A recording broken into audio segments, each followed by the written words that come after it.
सकते हैं। तो वो गाइडलाइन देने के लिए हम लोग के बीच में मौजूद होने के लिए जा रहे हैं our leader, our teacher, none other than Mr. Pankaj Chakraborty।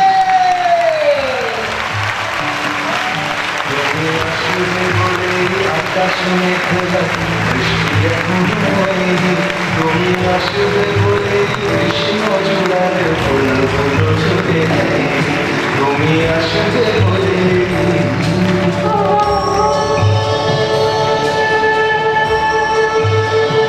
Good afternoon. আমার সঙ্গে তো প্রতি সপ্তাহে দেখা হয়, তাই তো? কাকুরগাছিতে বা মহিমগঞ্জে দেখা হয় তো? আজকে আমি বেশি ট্রেনিং দেবো না, আজকে একটা সুপার ধামাকা ট্রেনিং ওয়েট করছি। তার জন্য এসেছে ডিগ্রি থেকে স্মার্ট ভ্যালু সব থেকে বড় লিডার মিস্টার ললিত অরোরা। একটা ললিত দিয়েছে না?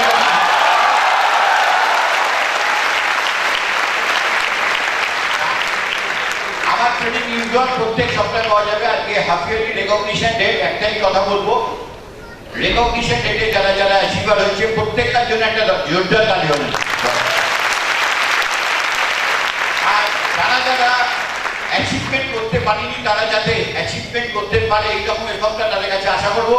এবং তারা স্মার্ট ভ্যালুটা আরো ধীরে করতে হবে, কারণ প্রতিটা ফেলিওর থেকে একটা জ্বালা তৈরি হয়, হয়তো আজকে যারা এই জ্বালাটা নিয়ে যাবে তারা একবার রেকগনিশনে বড় নিয়ে যাবে, এটাই আশা করবো। প্রতিটা স্মার্ট ভ্যালু অ্যাসোসিয়েটের জন্য একটা বিগ বিগ হ্যান্ড।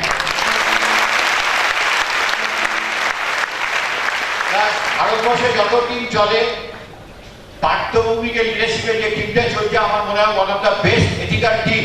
আজ পর্যন্ত কোম্পানিকে কখনো ঝামেলা পাওয়া যায়নি, যেটা নিতিনজি বলে গেল। তো এই পার্থভূমিকের একটা লিডারশিপের টিমটা, একটা সিনিয়র লিডারদের জন্য একটা বিগ বিগ হ্যান্ড।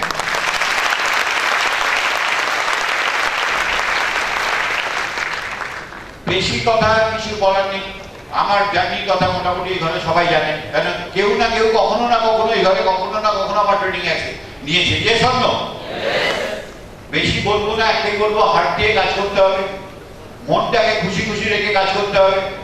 অনেকে দুঃখী মন দিয়ে কাজ করে, রেজাল্ট পায় না, আনন্দ করে কাজটা করতে হবে। বাচ্চা ছেলের মতো সরলতা দিয়ে কাজ করতে হবে। বাচ্চা ছেলেদের কেউ রিজেক্ট করতে পারে? আমি যদি ক্যান্ডিড এক্সপ্রেশন দিই আমি বাবু, ফেলিওর বলে পৃথিবীতে কিছু ব্যাপার নেই। There is no definition as such call এই লোকটা ফেলিওর, এই লোকটা সাকসেসফুল। ফেলিওরটা কোনো বড় ব্যাপার না, ফেলিওর বলে কোনো ডেফিনেশন অ্যাকচুয়ালি নেই। ওখান থেকে রিয়েলাইজেশন করার দিন একটা ছেলে একটা মাস প্রচুর পরিশ্রম করল, দেখা গেল সে বিজনেস থেকে কিছু পায়নি, একটা চেক পায়নি, তার মনে হতাশা আসবে তো? Yes or no? এইটাই ভুল।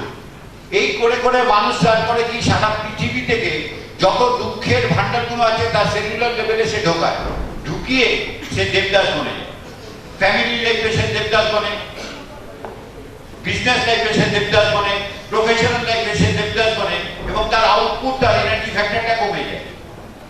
কোনো মানুষ যদি এখানে এক মাস বিজনেসের ফিল্ডে দৌড়ে একটা বিজনেস যদি জেনারেট না করতে পারে, সেই জীবনে যেটা পাবে তাকে রিয়েলাইজ করতে হবে, সেই যে এক্সপিরিয়েন্সটা পাবে সেটা হচ্ছে কোটি টাকার ভ্যালুয়েশন। Yes or no? হ্যাঁ বা না?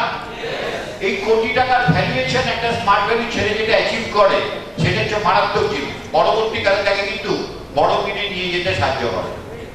অর্থাৎ there is no word such call frustration. Frustration বলে কোনো কথা নেই পৃথিবীতে। ফ্রাস্ট্রেশন যে লোকটা নিয়ে আসে সে জীবনে শুধু হতাশা নিয়ে আসে, আর হতাশা আনলে সে কাজ করতে পারে। আমাদের দেশের প্রবলেম হচ্ছে 97% লোক হতাশাগ্রস্ত, যাই করে তাতে সে হতাশা হয়। বোঝা গেল? কাজটা করে সে আনন্দ পায়। যে একটা ফাটাফাটি লেভেলে কাজ করে আনন্দ পাবে সে কিন্তু প্রকৃত আনন্দ পেতে পারে, সে কিন্তু অ্যাকচুয়াল আনন্দ পায়। কারা কারা মাকে ভালোবাসে? সবাই? মা যে প্রথম দিন জন্ম দেয় তারপরে ধীরে ধীরে ধীরে ধীরে করে বাচ্চাটাকে তৈরি করে। 6 মাস, 8 মাস, 1 বছর, 1.5 বছর, 2 বছর, 5 বছর হলো, স্কুলে ভর্তি করে দিল, মা কিছু পাচ্ছে? পাচ্ছে? বাচ্চাটাকে 20 বছর করে দিল, মা কাছে তার কাছে টাকা পায় নাকি? তার কাছে টাকা নেয় নাকি? কি পায়? কি পায়? একটা অন্য স্যাটিসফ্যাকশন পায় না? Yes or no? স্মার্ট ভ্যালুটা ঠিক ছিল। 6 মাস পেলাম না, 8 মাস পেলাম না, তাতে হতাশা। একটা অ্যাচিভমেন্ট হলো না, তাতেই হতাশা। মাকে 20 বছর ধরে তৈরি করছে, কত কত হতাশা পায় না? পায় কি? পায়। মায়ের মনের মধ্যে কোনো মানে ফ্রাস্ট্রেশন আসে? ছেলেটাকে দেখলে সবচেয়ে